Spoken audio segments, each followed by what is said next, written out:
Hi viewers, வாங்க இன்னைக்கு நம்ம சேனலில் ப்ளம் கேக் எப்படி செய்கிறதுன்னு பார்க்கலாம். இதை ஃப்ரூட் கேக்குன்னு சில இடங்களில் சொல்லுவாங்க. வீடியோக்குள்ளே போகிறதுக்கு முன்னாடி இன்னும் சப்ஸ்கிரைப் பண்ணாதவங்க கீழே உள்ள subscribe button and bell button press பண்ணிக்கோங்க. அப்போ தான் எங்கள் வீடியோஸ் உங்களுக்கு உடனுக்குடனே வரும். இப்போ இன்க்ரீடியன்ட்ஸ் பார்க்கலாம். மைதா, முட்டை, சுகர், முந்திரி, செரி, பாதாம், டியூட்டி ஃப்ரூட்டி, கருப்பு மற்றும் வெள்ளை திராட்சை, பேக்கிங் சோடா மற்றும் பேக்கிங் பவுடர், முந்திரி, பாதாம், வால்நட்ஸ்லாம் கொஞ்சம் பெரிய பீஸா அரைச்ச பவுடர், ஜாதிக்காய், பட்டை, கிராம்பு, ஏலக்காய் எல்லாம் சேர்த்து அரைச்ச பவுடர், கேரமல். இது எப்படி செய்யறதுன்னு வீடியோவில் காட்டுறேன். சால்ட், பட்டர், ஆரஞ்சில் ஜூஸ் எடுத்துக்கோங்க, பால் பவுடர். அளவில் இன்க்ரீடியன்ட்ஸ் கார்டில் கொடுத்துருக்கேன்.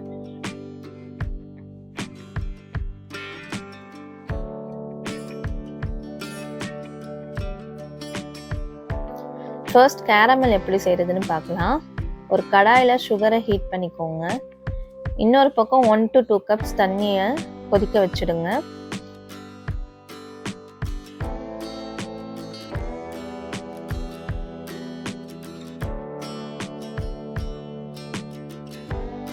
சுகர் அதுவாகவே மெல்ட் ஆகும். அது வரைக்கும் நல்லா கிளறி விட்டுட்டே இருங்க. கிளறாமல் விட்டுட்டிங்கன்னா அடி பிடிச்சிடும். ஸோ விடாமல் கிளறி விடுங்க.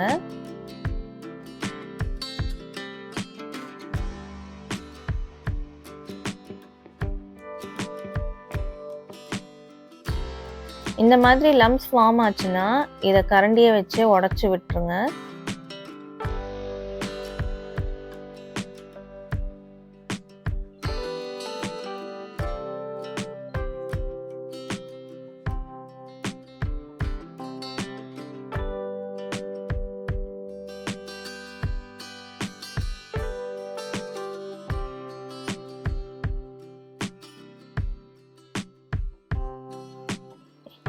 இப்போ நம்ம கொதிக்க வச்ச தண்ணியை சுட சுட பொறுமையாக இந்த சுகர் சிரப்பில் ஊற்றி கலந்து விடுங்க. இந்த மாதிரி செய்யும்போது சிரப் வெடிக்கும். ஸோ கேர்ஃபுல்லாக பண்ணுங்க. ஒரு பக்கம் கிளறி விட்டுட்டே கொஞ்சம் கொஞ்சமாக சுடு தண்ணியை சேர்த்துக்கோங்க.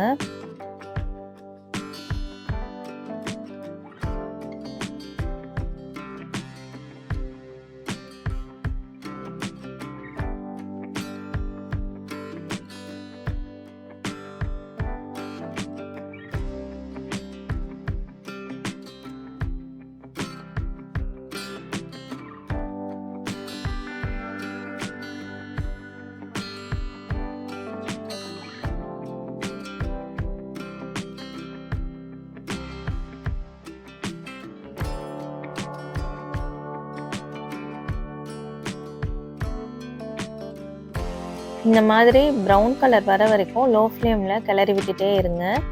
இதுதான் கேக்கு கலர் கொடுக்கும். அவ்வளோதான், கேரமல் ரெடி ஆகிடுச்சு. இது தனியாக எடுத்து ஆற வச்சிடுங்க.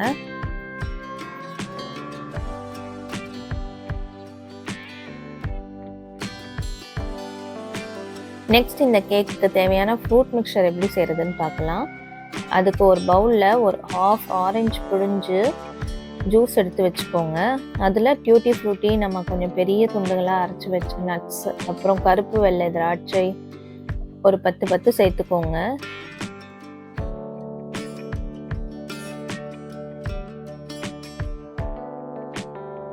இதெல்லாம் உங்கள் விருப்பத்துக்கு ஏற்ற மாதிரி அளவு கூட்டியோ குறைச்சோ சேர்த்துக்கலாம். அது கூட கட் பண்ணி வச்ச செரீஸும் சேர்த்துக்கலாம்.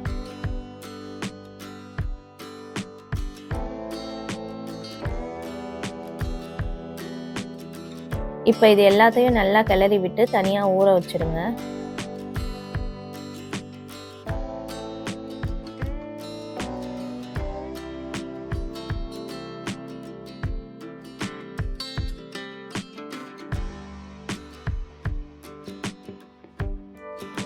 அடுத்து இந்த டிஷ்ஷோட மெயின் ஸ்டெப் பார்க்கலாம். கேக் பேட்டர் ப்ரிப்பேர் பண்ணுறது எப்படின்னு. அதுக்கு ஒரு பவுலில் 4 முட்டையை உடச்சி எடுத்துக்கோங்க. இதை சில பேர் எக் ஒயிட் மட்டும் வச்சும் பண்ணுவாங்க. எக்லெஸ் கேக்கும் செய்வாங்க. இன்னொரு வீடியோவில் அந்த மெத்தடும் போடுறேன்.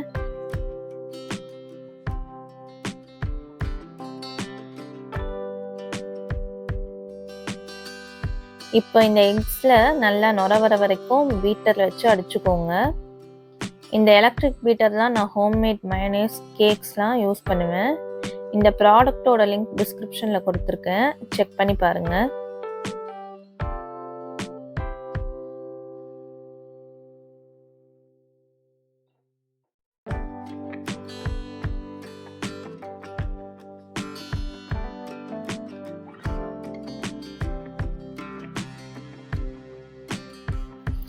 இப்போ அடித்து வச்ச முட்டை கூட பட்டர் சேர்த்துக்கோங்க.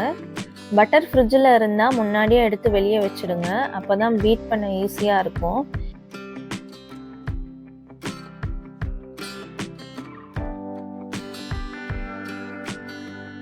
இப்போ முட்டையும் பட்டரும் சேர்த்து நல்லா பீட் பண்ணி விடுங்க.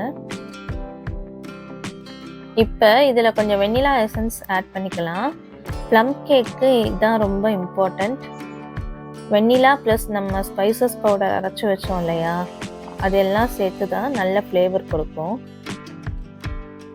இப்போ கேக் பேட்டருக்கு தேவையான மாவு சேர்த்துக்கலாம். அதுக்கு இந்த மாதிரி ஒரு வடிகட்டி இல்லை ஜல்லடை எடுத்து மாவு சலிச்சு எடுத்துக்கோங்க. ஃபைன் பவுடர் தான் பேட்டரில் இருக்கணும், அப்போ தான் கேக் சாஃப்டாக வரும். முதல்ல மைதா மாவு போட்டுக்கோங்க. அது கூட மில்க் பவுடர் சேர்த்துக்கோங்க. இது நார்மலாக கடையில் சின்ன சின்ன பேக்கெட்ஸில் கூட கிடைக்கும். இதுவும் கேக் டேஸ்ட்டை என்ஹான்ஸ் பண்ணும். இப்போ இது கூடவே 2 டீஸ்பூன் ஸ்பைசஸ் பவுடர் சேர்த்துக்கோங்க. இந்த பவுடர் அரைக்கும் போது கூட கொஞ்சம் சுகர் சேர்த்துக்கிட்டீங்கன்னா நல்லா நைஸாக அரைஞ்சிடும். இது கூட baking powder 1 spoon, baking soda 1/2 spoon சேர்த்துக்கோங்க.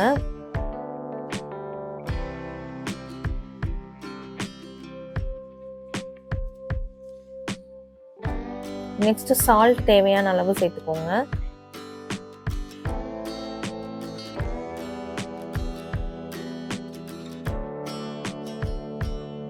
இப்போ இந்த மாதிரி பொறுமையாக இந்த மாவுலாம் சலிச்சுக்கலாம். இதை தனியாக சலிச்சு வச்சும் எக்கில் சேர்த்துக்கலாம். இப்போ நான் செய்கிற மாதிரியும் செய்யலாம்.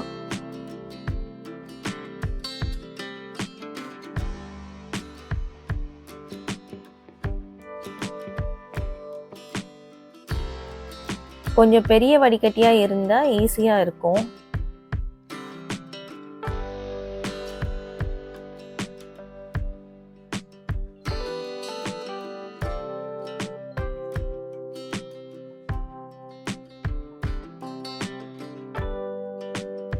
கடைசியாக இந்த மாதிரி பெரிய பார்ட்டிகல்ஸை ஃபில்டர் ஆகும்.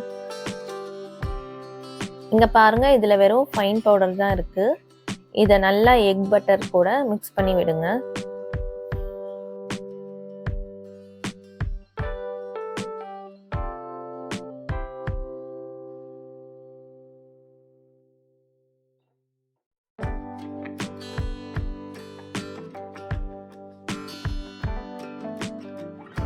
இப்போ நம்ம கிளறி வச்ச ஃப்ரூட்ஸ் மிக்சரை இந்த பேட்டர் கூட சேர்த்து நல்லா மிக்ஸ் பண்ணி விடுங்க.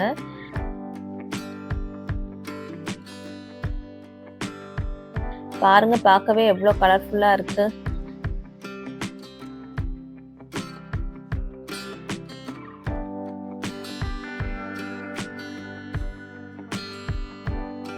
இப்போ இது கூட கொஞ்சம் கொஞ்சமாக கேரமல் சிரப் சேர்த்து மிக்ஸ் பண்ணி விடுங்க.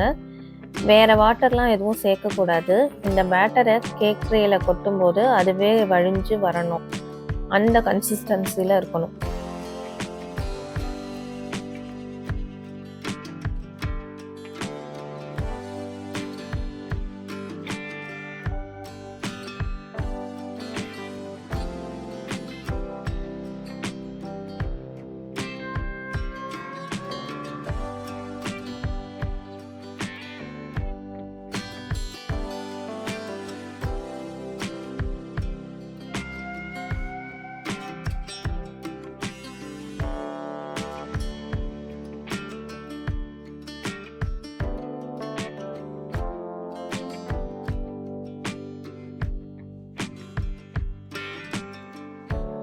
ரொம்ப வாட்டரியாக இருக்கக்கூடாது. ஸோ கேரமல் பார்த்து கொஞ்சம் கொஞ்சமாக சேர்த்து மிக்ஸ் பண்ணி விடுங்க நல்லா. அவ்வளோதான், கேக் பேட்டர் கம்ப்ளீட்டாக ரெடி ஆகிடுச்சு. இப்போ இதை பேக் பண்ணிக்கலாம்.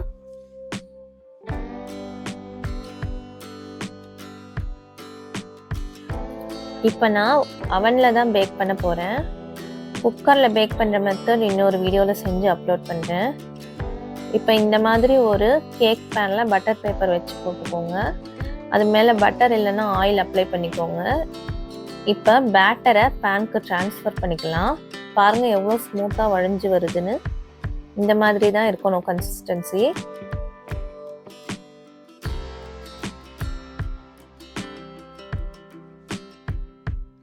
இப்போ இது மேலே உங்கள் விருப்பம் போல் நட்ஸ் வச்சு டெக்கரேட் பண்ணிக்கலாம்.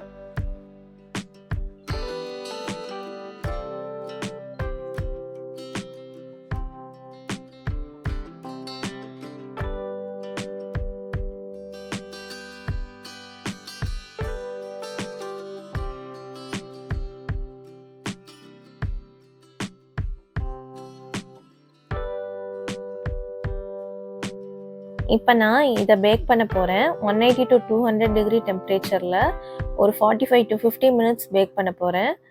அண்ட் நான் இதுக்கு முன்னாடியே ஓவனை ப்ரீ ஹீட்டும் பண்ணி வச்சுருக்கேன்.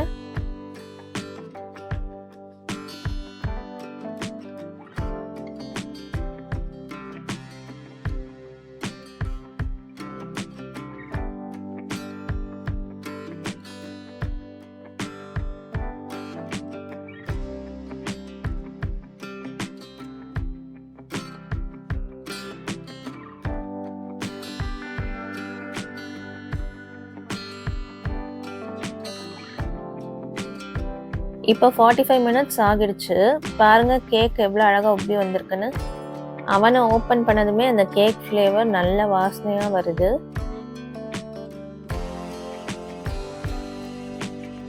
இப்போ கேக்கை கொஞ்ச நேரம் அப்படியே ஆற விட்டுருங்க. அப்போ தான் பேனில் இருந்து ஒட்டாமல் வரும்.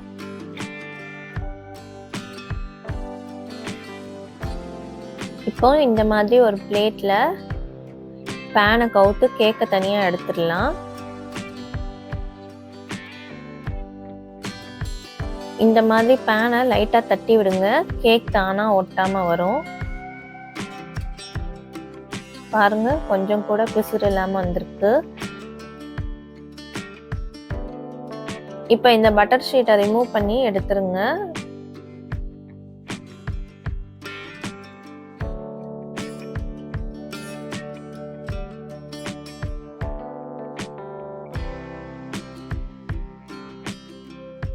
அவ்வளோதாங்க, அருமையான Christmas new year special plum cake ready.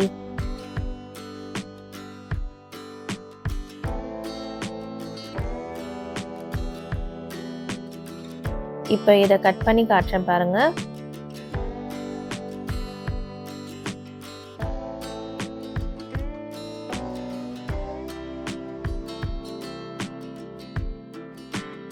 பாருங்க எவ்வளோ ஸ்பாஞ்சியாக வந்திருக்குன்னு.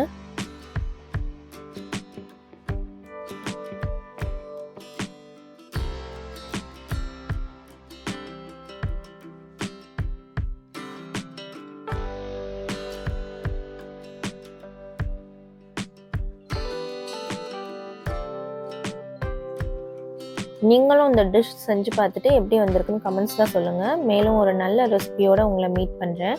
Until then, take care. Merry Christmas and advance Happy New Year. Bye bye.